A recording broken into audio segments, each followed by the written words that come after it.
واجب الاحترام دوستوں اور بھائیوں،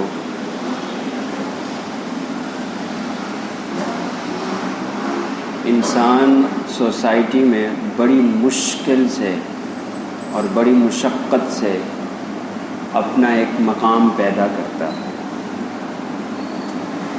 پیدائش سے لے کر بچپن تک اور بچپن سے ہوتے ہوئے جوانی اور بڑھاپے تک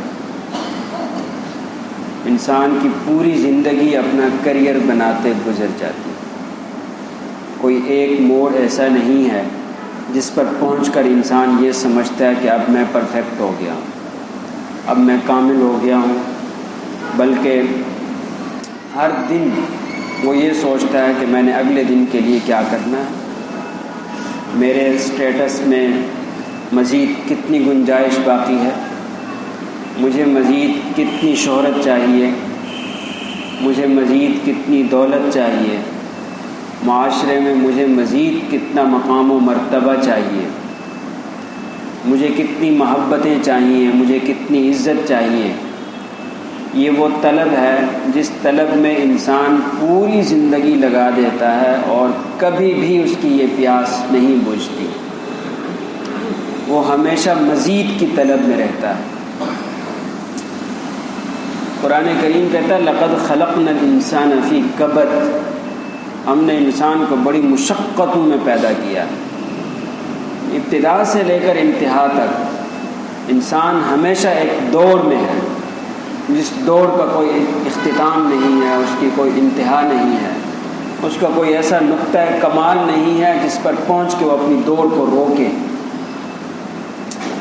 یہی انسان جو مشقتیں جھیل کر اپنا کیریئر بنانے کی تگ و دو میں رہتا ہے، شان و شوکت بھی حاصل کر لیتا ہے، عزت بھی حاصل کرتا ہے، کئی لوگوں سے، بے شمار لوگوں سے بہتر مقام بھی حاصل کرتا ہے، انتہائی مضبوط شان و شوکت ٹھاٹ باٹ کا مالک بن جاتا ہے، پھر اچانک موت کے ایک جھٹکے سے اس کی ساری زندگی کی تگ و دو، اس کی ساری جد و جہد، اس کی ساری شان و شوکت، اس کا سارا مقام و مرتبہ پیوند خاک ہو جاتا ہے۔ انسان کی دوڑ اپنے اختتام کو پہنچ جاتی ہے۔ آپ صلی اللہ علیہ وسلم نے فرمایا کہ اگر ایک انسان کے پاس سونے کی ایک پوری وادی اکٹھی ہو جائے تو وہ خواہش کرے گا کہ میرے پاس ایسی ایک اور وادی بھی ہونی چاہیے،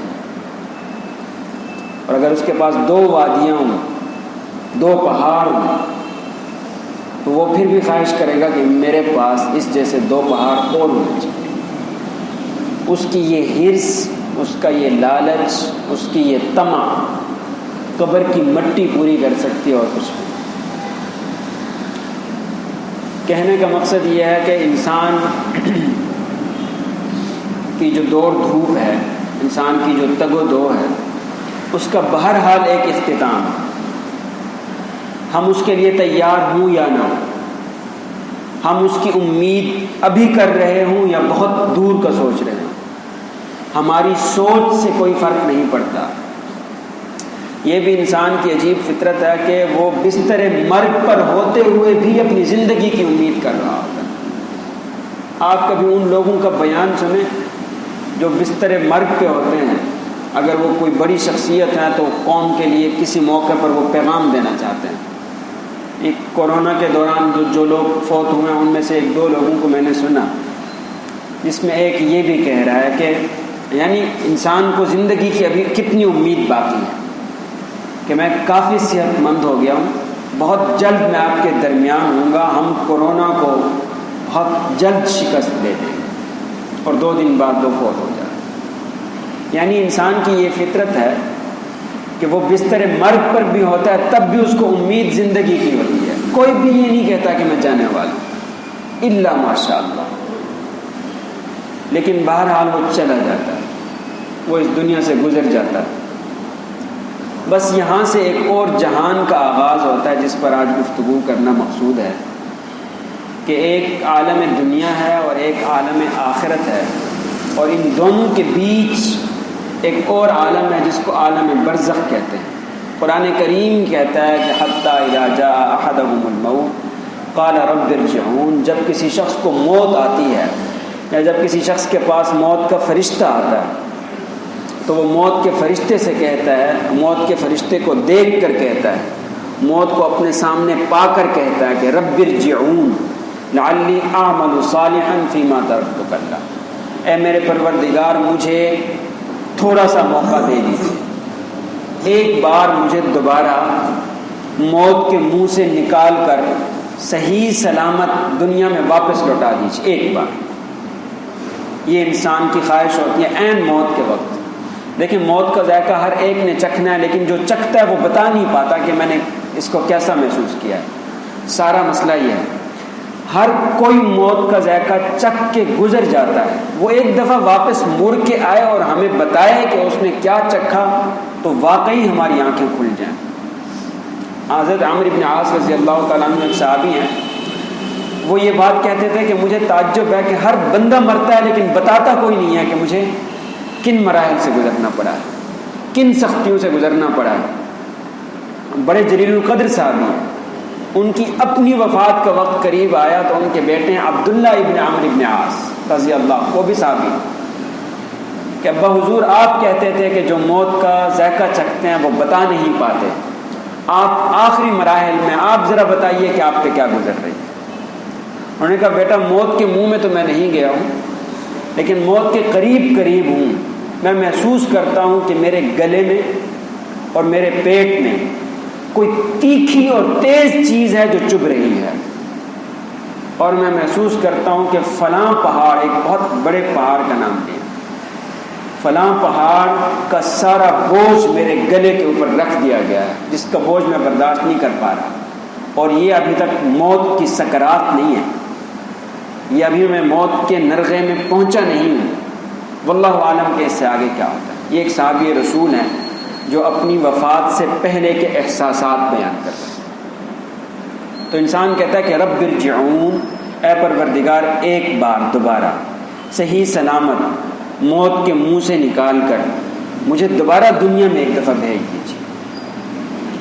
اور وَلَن يُؤَخِّرَ اللَّهُ نَفْسًا إِذَا جَاءَ أَجَلُهَا، اور اللہ تعالیٰ یہ ارشاد فرماتے ہیں فَيَقُولَ رَبِّ لَوْلَا أَخَّرْتَنِي إِلَىٰ أَجَلٍ قَرِيبٍ فَأَصَّدَّقَ وَأَكُن مِّنَ الصَّالِحِينَ، یعنی انسان جس طرح یہ کہتا ہے کہ اے اللہ مجھے واپس لوٹائیے، اس کی مختلف تعبیریں قرآن پاک میں یوں بھی کہتا ہے کہ اے پروردگار ایک موقع عنایت فرمائیے، میں جاؤں واپس اور اپنا سارا مال صدقہ کروں۔ انسان کو یہ کیفیت بھی، انسان کا یہ کہنا بھی اس بات کو ظاہر کر رہا ہے کہ جب تک انسان موت کے نرغے میں مکمل طور پر چلا نہیں جاتا، جب تک موت کے منہ میں مکمل طور پر پھنس نہیں جاتا، تب تک بھی اس کو اپنے مال پر بھروسہ ہوتا ہے۔ پھنسنے کے بعد کہتا ہے کہ یا اللہ مجھے تھوڑی سی اجازت دے تاکہ میں سارا صدقہ کروں۔ تھوڑی دیر پہلے تک بھی اس کا ارادہ نہیں ہے، لیکن جب موت کو دیکھ لیتا ہے، موت اس کو پا لیتی ہے، پھر اس پر سکرات طاری ہو جاتی ہے، پھر وہ اللہ سے گزارش کرتا ہے کہ تھوڑی دیر کے لیے اس کو مؤخر کی، یعنی اب یقین آیا۔ یہ انسان کے یقین کی کمزوری کا عالم ہے۔ وہ دیکھتا ہے کہ انسان اچانک مر جاتا ہے، لیکن جب تک وہ موت کے منہ میں نہیں جاتا اپنی موت کا اس کو پھر بھی یقین۔ لیکن پھر اللہ تعالیٰ ارشاد فرماتے ہیں انہا کلمۃ ہوا قائلھا، یہ اب تمہارے منہ کی باتیں ہیں، یعنی موت کے نرغے میں آنے کے بعد جو آپ دعویٰ کر رہے ہیں یہ محض منہ کی باتیں ہیں۔ واپس چلے جاؤ گے صحیح سالم، موت کا خطرہ ٹل جائے گا، پہلے جیسے ہو جاؤ، یہ اللہ کو پتہ ہے۔ یعنی اللہ اپنے علم کی روشنی میں کہہ رہے ہیں کہ انسان کی فطرت یہ ہے کہ سختی میں آ کر اللہ کو پکارنے کے بعد سختی ٹلتی ہے اور اگلے لمحے وہ دوبارہ اپنی اصلی حالت میں لوٹ جاتا ہے۔ انہا کلمۃ ہوا قائلھا، یہ تو ایک بات ہے جو یہ شخص کہہ رہا ہے، اس کی بات کا کوئی بھروسہ نہیں ہے۔ من ورائہم برزخ الی یوم یبعثون، اب قیامت کے دن تک، اٹھائے جانے کے دن تک، موت کے بعد قیامت کے دن تک اب تمہارے سامنے برزخی زندگی کا ایک بہت بڑا مرحلہ پڑا ہوا ہے۔ اب تم دنیاوی زندگی سے نکل کر اس برزخی زندگی میں داخل ہو گئے ہو۔ اب واپسی کا کوئی امکان نہیں ہے۔ یہ اس کو عالم برزخ کہتے ہیں۔ انسان مرتا ہے، قیامت کے دن اٹھے گا، مرنے کے بعد سے لے کر اور قیامت کے دن اٹھنے تک کا جو زمانہ ہے، اس زمانے کو عالم برزخ کہتے ہیں۔ یہ بھی ایک پوری دنیا ہے۔ انسان قبر میں ہے، انسان مٹی بن گیا ہے، انسان پانی میں ڈوب گیا ہے، انسان آگ میں جل گیا ہے، انسان مرنے کے بعد ذرات میں بکھر گیا ہے، لیکن وہ ایک دنیا میں چلا گیا۔ انسان کی روح منتقل ہو گئی ہے ایک دوسری دنیا میں۔ ہمارا اسلام یہ کہتا ہے، ہم مسلمان معاشرے میں رہتے ہیں تو کبھی بھی جب اعلان ہوتا ہے تو یہ بہت کم سننے میں آتا ہے، بلکہ کبھی بھی اعلان میں کسی نے یہ نہیں کہا کہ فلاں آدمی ہے بس اور وہ ختم ہو گیا، اس کا اختتام ہو گیا۔ ہم کہتے ہیں اس کا انتقال ہو گیا، اس کا وصال ہو گیا، وہ اس دنیا فانی سے عالم بقا کی طرف کوچ کر گیا ہے۔ انسان ہے، وہ انسان اللہ کے پاس چلا گیا، اللہ کو پیارا ہو گیا، اور پھر ہم سن کر کہتے ہیں انا للہ و انا الیہ راجعون، ہم بھی اللہ کے ہیں اور ہم نے بھی اللہ کے پاس جانا ہے۔ یعنی اسلام نے یہ تصور دیا ہے کہ مرنے کے بعد انسان ختم نہیں ہو جاتا، انسان پورا نہیں ہو جاتا، انسان ایک اور دنیا میں چلا جاتا ہے جس کو عالم برزخ کہتے ہیں۔ یہ وہ عالم برزخ ہے جس میں انسان کی روح کا باقاعدہ ایک مقام متعین کیا گیا حدیث میں کہ اگر وہ نیک روح ہے تو وہ جس مقام میں چلی جاتی ہے اس مقام کا نام علیین ہے، اور اگر وہ روح گناہگار ہے یا کافر و فاسق روح ہے یا عذاب کی مستحق روح ہے تو وہ سجین نامی مقام میں چلی جاتی ہے۔ اب سجین نامی مقام میں پڑی ہوئی روح اور علیین نامی مقام میں رہنے والی روح، ان دونوں روحوں کا اپنے اپنے جسموں کے ساتھ ایک تعلق رہ جاتا ہے۔ عالم برزخ میں پھر انسان کا وہ جسم اپنی روح کے ساتھ ایک گنا تعلق کے ساتھ قیامت کے دن جو حساب کتاب ہونا ہے اور اس کا جو انجام ہونا ہے، اس انجام کے مطابق یا وہ سزا کو محسوس کرنے لگ جاتا ہے یا وہ ثواب کو محسوس کرنے لگ جاتا ہے، راحت کو محسوس کرنے لگ جاتا ہے، جس کو ہم عذاب قبر یا ثواب قبر کے نام سے جانتے ہیں۔ آپ صلی اللہ علیہ وسلم سے پہلی مرتبہ جو ہدایت ملی، سیدہ عائشہ صدیقہ رضی اللہ تعالیٰ عنہ ارشاد فرماتی ہیں کہ ہمارے دروازے پہ ایک یہودی بھکاری عورت آئی، بھوکی پیاسی، جو کھانے کو کچھ مانگ رہی تھی۔ میں باہر نکلی تو اس کے ساتھ 2 بچے بھی تھے، ایک دائیں طرف ایک بائیں طرف۔ میں گھر واپس آئی تو صرف ایک کھجور کا دانہ پڑا ہوا تھا۔ میں نے کھجور کا وہ دانہ اٹھایا اور اس عورت کو دیا۔ اس عورت نے اس کے 2 ٹکڑے کیے، ایک بچے کو دیا اور دوسری بچی کو دیا۔ اس کے بعد اس نے مجھے دعا دی، اس یہودی عورت نے، سیدہ عائشہ فرماتی ہیں مجھے دعا دی کہ اعاذک اللہ من عذاب القبر، اللہ آپ کو عذاب قبر سے پناہ میں رکھے۔ سیدہ عائشہ فرماتی ہے کہ میں حیران ہو گئی کہ میں نے اللہ کے رسول سے آج تک یہ جملہ نہیں سنا، عذاب قبر کیا چیز ہے۔ آپ صلی اللہ علیہ وسلم کی خدمت میں حاضر ہو کر پوچھا اللہ کے رسول یہ عذاب قبر کیا ہوتا ہے؟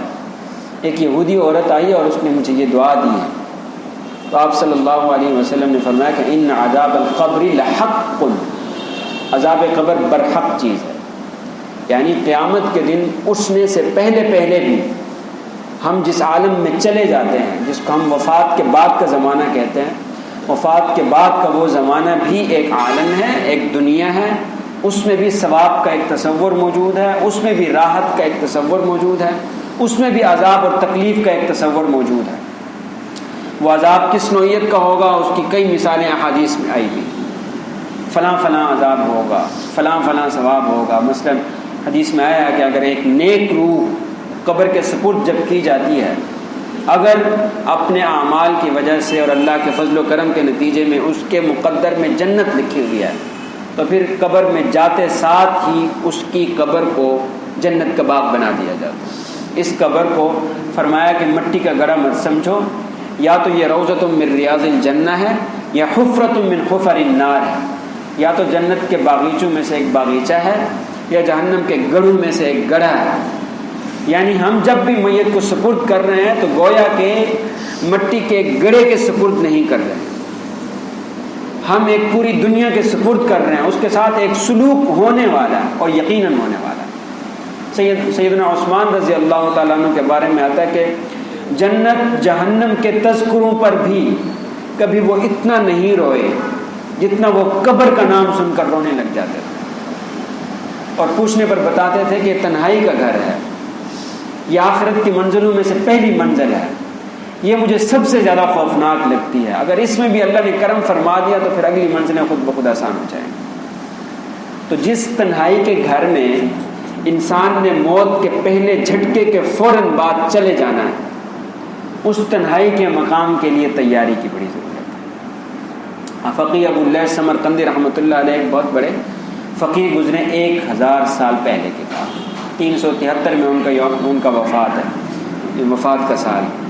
یہ بڑے محدث بھی ہیں، بڑے فقیہ بھی ہیں، انہوں نے ایک کتاب لکھی جس میں قرآن پاک کا اور تمام احادیث مبارکہ کے مجموعے کا گویا کہ اپنے الفاظ میں ایک خلاصہ لکھا ہے کہ تعلیمات کا نچوڑ کیا۔ ہمارے موضوع سے ملتی جلتی بات اس نے یہ لکھی ہے کہ 8 قسم کے کام ہیں، 8 کام اگر برزخی زندگی میں، قبر کی زندگی میں آپ نے اللہ کے عذاب سے بچنا ہے، سزاؤں سے بچنا ہے، قبر کے اندر وسعت اور کشادگی پیدا کروانی ہے، قبر کے اندر نورانیت پیدا کروانی ہے اور قبر کی راحتیں حاصل کرنی ہے، تو 8 کام کرنے پڑیں گے۔ 4 کرنے کے کام ہیں اور 4 ایسے کام ہیں جن سے بچنا پڑے گا۔